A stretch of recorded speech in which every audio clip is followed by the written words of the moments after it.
इन वक्त मौजूद आहियूं काज़ीअन जो ॻोठ लाल खान खोसो में अचो तो उन्हनि खां मालूम कयूं था उन्हनि जा कहिड़ा बुनियादी मसला आहिनि जंहिंजे करे उहे एहतजाज कर रहे आहिनि। ही ॻोठ लाल खान खोसो यूसी डेड़ान में है, तालुके काज़ीवन में है। 50 सालन खां असीं पीपल्स पार्टी के वोट ॾींदड़ आहियूं ऐं अञा ताईं ॾियूं पिया, पर 50 सालन में असांखे का बुनियादी सहूलियत न मिली सघियो आहे। हिन ॻोठ में न रोड आहे, न स्कूल आहे, न डिस्पेंसरी आहे, न काई गैस वग़ैरह जो सिस्टम आहे। असांजे ॻोठ जे मथां 11,000 तारूं वञनि थियूं, पर अफ़सोस सां चवणो थो पवे त वींदड़ 10 सालन खां गुज़िरियल 10 सालन खां असांजे ॻोठ में बिजली कोन्हे, लाइट कोन्हे को।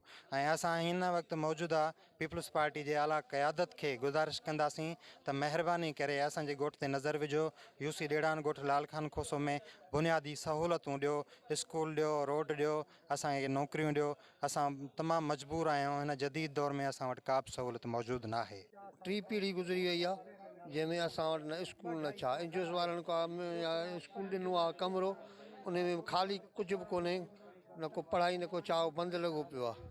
महिरबानी कंदा कुझु असांजे लाइ हुकूमत करे ऐं वोट वठण जे लाइ अचनि था साहब, पोइ असांखे मिनसूं था कनि त तव्हांखे सुभाणे सभु कुझु मिली वेंदो, पर असांखे मिले त कुझु बि कोन थो। ॿियो त ठहियो बराला अपना ॾे, हींअर जे वञूं था त असांखे पाणी बि कोन था पियारीनि। क़दीम जहिड़ो कर 50 साल गुज़री वियो आहे, असांजे अमीरनि जे तरफ़ां कुतो बि असां वटि लड़ी न आया आहियो।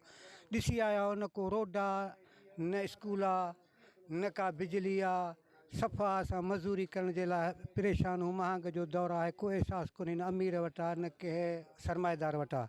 हाणे असांखे जे थी सघे न ख़ुदा कारणी त असांजे हक़ असांखे ॾियनि, न त 50 साल वोट वठी चुका, पर हाणे हिन साल असां में को बि अमीर उमेद न रखे। पोइ ग़रीब हूं, पोइ वेठा हूंदासीं या कंहिं ॾे दिलि असांजी जिते चवंदी उते ॾींदासीं, जेको असांजो असां सां इंसाफ़ु कंदो। खान खोसो जे रहवासियुनि जूं ॻाल्हियूं ॿुधियूं, उन्हनि जो मुतालबो आहे त असांजे ॻोठ में न त स्कूल आहे, न त को एमरजेंसी में इस्पताल आहे, न का सहूलियत आहे। असांजे ॻोठ में इस्पताल ऐं ॿियूं सहूलियतूं ॾिनियूं वञनि त जीअं असां पंहिंजा ॿार पढ़ाए सघूं। कैमरामैन अब्दुल मजीद सियाल सां गॾु जावेद सियाल, जेकब न्यूज़, काज़ी अहमद।